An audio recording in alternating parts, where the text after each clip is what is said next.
Hello दोस्तों, देखिए आज हम बात करेंगे डेयरी केमिस्ट्री के बारे में। डेयरी केमिस्ट्री के लेक्चर में हमने आपको पिछले वीडियोस में मिल्क फैट, मिल्क प्रोटीन और मिल्क विटामिन के बारे में आपको बता दिया था।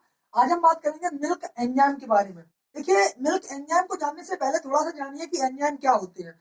एंजाइम क्या होते हैं और इनका किस प्रकार से हमारी बॉडी में यूज होता है, और उसके बाद फिर हम बात करेंगे मिल्क के एंजाइम के ऊपर। ठीक है, देखिए एंजाइम, सबसे पहले एंजाइम शब्द किसने दिया था इसके बारे में जान लेते हैं। एंजाइम शब्द कोहने नामक वैज्ञानिक ने, एक वैज्ञानिक थे जिनका नाम था कोहने, उन्होंने दिया था। और इनके अलावा एक एंजाइम की खोज की थी। कौन से एंजाइम की? एक तो थे वैज्ञानिक सुमनर और दूसरे वैज्ञानिक थे बुकनर। तो जो सुमनर वैज्ञानिक थे उन्होंने खोजा था यूरिएज एंजाइम को। किसको? उन्होंने खोजा था यूरिएज एंजाइम के क्रिस्टल प्राप्त किए थे। क्या प्राप्त किए थे? यूरिएज एंजाइम के क्रिस्टल प्राप्त किए थे। किसने? सुमनर नामक वैज्ञानिक ने। और बुकनर ने, जो आपके बुकनर वैज्ञानिक थे, उन्होंने आपका जाइमेज एंजाइम, कौन सा? जाइमेज एंजाइम की खोज की थी। किसकी? जाइमेज एंजाइम की खोज की थी। किसने? बुकनर नामक वैज्ञानिक। ठीक है, शब्द दिया था कोहने ने। ठीक है, उसके बाद देखिए बात करते हैं कि यह होते क्या है, एंजाइम क्या होते हैं। एंजाइम एक कार्बनिक पदार्थ होते हैं। अब बोले कार्बनिक पदार्थ कौन कौन से होते हैं? कार्बनिक पदार्थ वे पदार्थ जिनमें कार्बन और हाइड्रोजन की मात्रा पाई जाती है। जिनमें कार्बन और हाइड्रोजन की मात्रा पाई जाती है आपके कार्बनिक पदार्थ कहलाते हैं। और इनका जो उत्पन्न होते हैं, यह कहां से? जीवों से उत्पन्न होते हैं। ठीक है, यह जीवों से उत्पन्न होते हैं। ठीक है, और इसके अलावा यह जो है जीवों में होने वाली रासायनिक क्रियाओं को उत्प्रेरित करते हैं। इनका कार्य होता है कि जीवों में जो भी रासायनिक क्रियाएं होती हैं उनको यह उत्प्रेरित करते हैं, उनको उनकी गति को बढ़ा देते हैं। यही सिर्फ इनका रोल होता है एंजाइम का। हमारी बॉडी में या बात करें एनिमल बॉडी में, तो चाहे ह्यूमन बॉडी हो या फिर एनिमल बॉडी हो, दोनों में एंजाइम का कार्य, यानी कि सिर्फ और सिर्फ ऐसे समझ लें कि जो आपके जितने भी आपके लिविंग ऑर्गेनिज्म होते हैं उनमें सभी में एंजाइम की उपस्थिति होती है, एंजाइम पाए जाते हैं। और एंजाइम का सिर्फ और सिर्फ इतना कार्य होता है कि एंजाइम जो है वह रासायनिक क्रियाओं को, या जो भी आपकी मेटाबॉलिक एक्टिविटीज होती हैं, उनकी गति को बढ़ा देते हैं, उनकी गति को उत्प्रेरित कर देते हैं। ठीक है, अब देखिए यही हमने आपको बताया। एंजाइम को थोड़ा सा समझते हैं। एंजाइम को हम लिखते हैं ENZYME।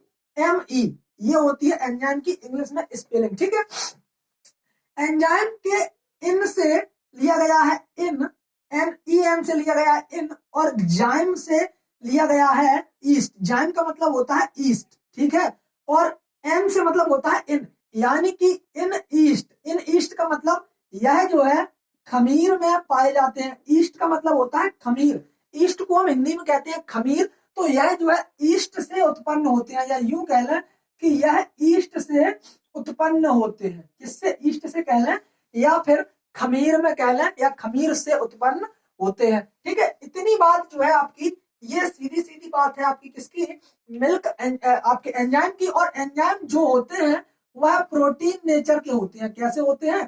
प्रोटीन नेचर के होते हैं, यानी कि इनकी जो प्रकृति होती है वह कुछ ना कुछ प्रोटीन से मिलती जुलती हुई प्रतीत होती है। ठीक है, तो इतनी बात है आपकी एंजाइम की। अब देखिए एंजाइम को, मिल्क एंजाइम को कई भागों में बांटा गया है। तो आपके जो मिल्क एंजाइम होते हैं वो कई प्रकार के होते हैं। तो मिल्क एंजाइम जो होते हैं वो कई प्रकार के होते हैं। उनको एक एक करके उनके नाम के साथ, जो भी आपके मिल्क एंजाइम होते हैं उनको एक एक करके, और उनके जो आपके एनिमल बॉडी में जो भी फंक्शंस होते हैं मिल्क में, उनको भी हम चर्चा में अभी क्लियर कर लेते हैं। जैसे आपका नंबर 1 पर आता है, सबसे पहले जो आपका नंबर 1 पर आता है वह है आपका प्रोटीएज एंजाइम। देखिए नाम से ही स्पष्ट है, प्रोटीएज एंजाइम, नाम से ही स्पष्ट हो रहा है। प्रोटीएज, प्रोटीएज का मतलब प्रोटीन। तो यह क्या करता है?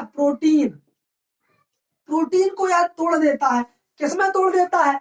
प्रोटीन को यह किसमें तोड़ देता है? यह जो है आपका पेप्टोन्स, यह तोड़ देता है प्रोटीन को पेप्टोन्स और सरल पदार्थों में। किसमें? पेप्टोन्स और सरल पदार्थों में तोड़ देता है। और जब यह पेप्टोन्स और सरल पदार्थों में तोड़ता है, फॉर एग्जांपल उनके क्या क्या एग्जांपल्स हो सकते हैं, तो सरल पदार्थ या पेप्टोन्स जान लीजिए। जैसे आपका आता है पेप्टाइड्स, पेप्टाइड्स, पॉलीपेप्टाइड्स, पॉलीपेप्टाइड्स, और इसके अलावा आपका पेप्टाइड्स, पॉलीपेप्टाइड्स, और इसके अलावा आपका एमिनो एसिड, एमिनो एसिड में तोड़ देता है। ठीक है, तो ये जो है एंजाइम प्रोटीएज एंजाइम, पहला एंजाइम आपका कौन सा है? प्रोटीएज एंजाइम, जो कि प्रोटीन को तोड़ने का कार्य करता है। प्रोटीन को तोड़ता है किसमें? पेप्टोन्स या फिर सरल पदार्थों में। आप इतना भी याद कर सकते हैं। अब यहीं पर हम बात कर लें कि ऐसे कौन से सरल पदार्थ होते हैं जिनको यह तोड़ता है। तो जिनमें यह तोड़ता है तो वह जो है आपके सरल पदार्थ नंबर 1 पर पेप्टाइड्स, दूसरा पॉलीपेप्टाइड्स, और नंबर 3 पर आता है आपका एमिनो एसिड्स होते हैं। ठीक है, उसके बाद जो आपका दूसरा एंजाइम है वह है आपका लाइपेज एंजाइम। कौन सा एंजाइम? Lipase enzyme. अब देखिए लाइपेज एंजाइम का कार्य क्या होता है, जो कि आपका मिल्क में पाया जाने वाला मुख्यतः एंजाइम होता है, जो हम आपको यहाँ पर बताएंगे सिर्फ और सिर्फ जो आपके मुख्य एंजाइम होंगे उन्हीं के बारे में। तो जो आपका लाइपेज एंजाइम होता है वह फैट को तोड़ता है। किसमें?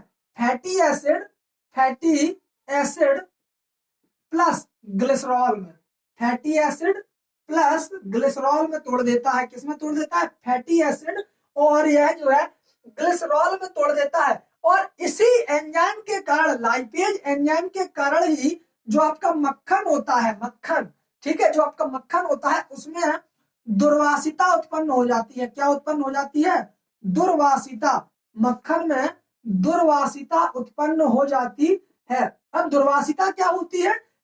दुर्वासिता को इंग्लिश में कहते हैं रेंसिडिटी। क्या कहते हैं? रेंसिडिटी। जो उसमें अलग प्रकार की विषैली सी गंध आती है, उसे ही हम रेंसिडिटी या दुर्वासिता कहते हैं। तो मक्खन आपने देखा होगा, मक्खन को यदि हम लंबे समय तक रखें, उसको हम हीट पे, टेम्परेचर पे हम गर्म ना करें, तो आपने देखा होगा कि उसमें जो है कुछ फंगस सी दिखाई देने लगती है। और फंगस को दिखाई देने के बाद आपको लगता है कि उसमें से कुछ हमें सड़न सी बदबू सी आती है। तो बस उसी को हम दुर्वासिता कहते हैं या सड़न कहते हैं। वह हल्का हल्का खराब सा होने लगता है। ठीक है, क्योंकि ज्यादा लंबे समय तक यदि हम किसी चीज को रखते हैं तो वह स्वाभाविक सी बात है, वह खराब सी होने लगती है। तो बस इसी एंजाइम के कारण ही इसमें दुर्वासिता उत्पन्न होती है। ठीक है, उसके बाद अगला जो आपका एंजाइम है वह है आपका लैक्टेज एंजाइम। अब देखिए लैक्टेज एंजाइम का कार्य क्या होता है। तो लैक्टेज एंजाइम जो होता है उसका देखिए कार्य क्या होता है। Lactase enzyme, lactase enzyme. अब लैक्टेज का मतलब होता है, आपने देखा होगा, देखा नहीं होगा बल्कि आपने सुना होगा कि जो आपकी मिल्क शुगर होती है उसे हम लैक्टोज कहते हैं। क्या कहते हैं? यानी कि मिल्क में पाई जाने वाली जो शुगर होती है उसका नाम होता है लैक्टोज। अब यह लैक्टोज चूंकि लैक्टोज जो है वह आपकी डाइसैकेराइड शर्करा होती है, डाइसैकेराइड शुगर होती है। तो जो लैक्टोज होती है उसे यह तोड़ने का काम करता है, उसे यह तोड़ने का कार्य करता है कौन सा? Lactase enzyme. किसमें तोड़ देता है? यह जो है ग्लूकोज प्लस गैलेक्टोज में तोड़ देता है। किसमें तोड़ देता है? ग्लूकोज प्लस गैलेक्टोज में तोड़ देता है। तो जब चूंकि यह मोनोसैकेराइड होती है और यह मोनोसैकेराइड होती है, ग्लूकोज आपका मोनोसैकेराइड होता है और गैलेक्टोज भी मोनोसैकेराइड होता है। इसका भी सूत्र C6H12O6 होता है और इसका भी सूत्र C6H12O6 होता है। दोनों को यदि हम मिला देते हैं तो फिर हमें लैक्टोज प्राप्त होता है, जो कि आपका डाइसैकेराइड शुगर या डाइसैकेराइड कार्बोहाइड्रेट्स होता है। ठीक है, तो लैक्टेज एंजाइम जो है यह तोड़ता है किसको? लैक्टोज को। लैक्टोज जो आपकी मिल्क शुगर होती है ग्लूकोज और गैलेक्टोज में तोड़ देता है। ठीक है, उसके बाद जो आपकी अगली आती है, अगला आपका एंजाइम है उसका नाम है एमाइलेज एंजाइम। कौन सा है? Amylase enzyme. अब देखिए एमाइलेज एंजाइम दो प्रकार का होता है। एक तो होता है आपका अल्फा एमाइलेज और दूसरा होता है बीटा एमाइलेज। एक तो होता है आपका अल्फा एमाइलेज और दूसरा होता है बीटा एमाइलेज। अब इसका कार्य क्या होता है एमाइलेज एंजाइम का? एमाइलेज एंजाइम यह दूध से सीधा रक्त में पहुंचता है। कौन सा? एमाइलेज एंजाइम यह दूध से सीधा रक्त में पहुंचता है, सीधा रक्त में, दूध से सीधा रक्त में पहुंचता है। ठीक है, यह दूध से सीधा रक्त में पहुंचता है और यह स्टार्च का जल अपघटन करता है। क्या करता है? स्टार्च का स्टार्च को हिंदी में कहते हैं मंड कहते हैं। तो जो आपका मंड होता है उसका जल अपघटन, मतलब कि जल अपघटन का मतलब होता है हाइड्रोलिसिस। जल अपघटन का मतलब होता है हाइड्रोलिसिस, मतलब उसको जल के अणुओं में तोड़ देता है, जल अपघटन करता है। क्या करता है? स्टार्च का जल अपघटन करता है। कौन सा? Amylase enzyme. तो आपसे क्वेश्चन कुछ इस प्रकार से बन सकता है कि मिल्क में स्टार्च का जल अपघटन करने वाला एंजाइम कौन सा होता है? तो वह होता है आपका एमाइलेज एंजाइम। लैक्टोज का जल अपघटन कौन करता है? तो वह लैक्टेज एंजाइम करता है। ठीक है, प्रोटीन को प्रोटीएज एंजाइम तो तोड़ता है और लाइपेज फैट को तोड़ता है। तो इस प्रकार से इनके जो एंजाइम है इनको इकट्ठा आप लिख लेना, जिस प्रकार से हम आपको बता रहे हैं। हो सकता है कि आपसे ये वाला पोर्शन ना पूछा जाए कि किसमें तोड़ता है, लेकिन कम से कम इतना तो आपको जानकारी होनी चाहिए कि जो आपका जो अभी आपके एंजाइम है वह कौन सा एंजाइम किस मिल्क में पाए जाने वाले किस सबस्टेंस के ऊपर कार्य करते हैं, इतना तो आपको जानकारी होनी ही चाहिए श्योरली। ठीक है, उसके बाद एमाइलेज, उसके बाद एक एंजाइम आता है आपका कैटालेज एंजाइम। ठीक है, तो कैटालेज एंजाइम के बारे में थोड़ा सा जान लेते हैं। कैटालेज एंजाइम क्या होता है? Catalase enzyme